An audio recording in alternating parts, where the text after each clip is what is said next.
Welcome to Last Week in Privacy. I'm Shama Barde, and here's a quick recap of the top international privacy industry highlights from last week.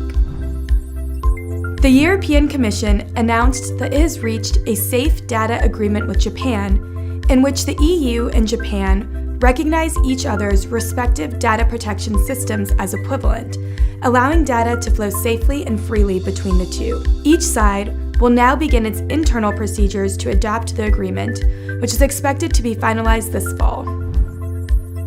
The UK Information Commissioner's Office released its annual report citing an unprecedented demand for its casework on data protection and freedom of information.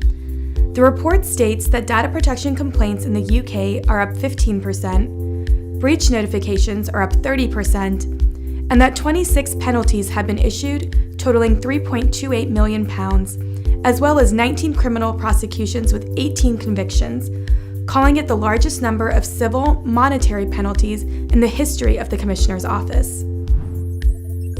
The Nepal Law Commission has prepared a preliminary draft data protection bill that includes jail sentences of up to 3 years or a fine of up to 30,000 rupees, or both, for violating an individual's right to privacy. The draft will be reviewed by the Line Ministry next, and to be successful would need to be enacted by Parliament by September 19th.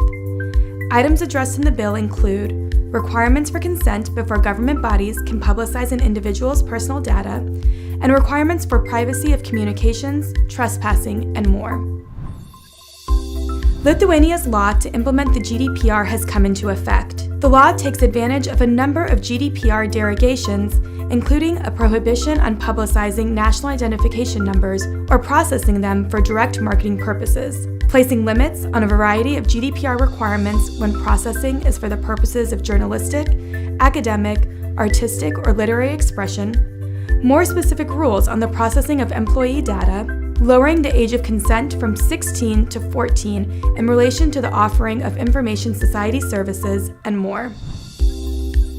The Brazilian Senate has unanimously approved a bill for Brazil's first general data protection law.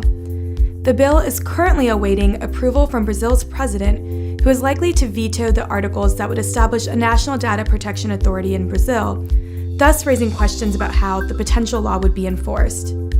The bill, which bears striking similarities to the GDPR, takes a risk-based approach to compliance and includes new rights for individuals, requirements for data mapping and DPIAs, breach notification, DPO requirements, and includes extraterritorial scope that will apply not only to companies doing business in Brazil, but to cross-border data processing as well.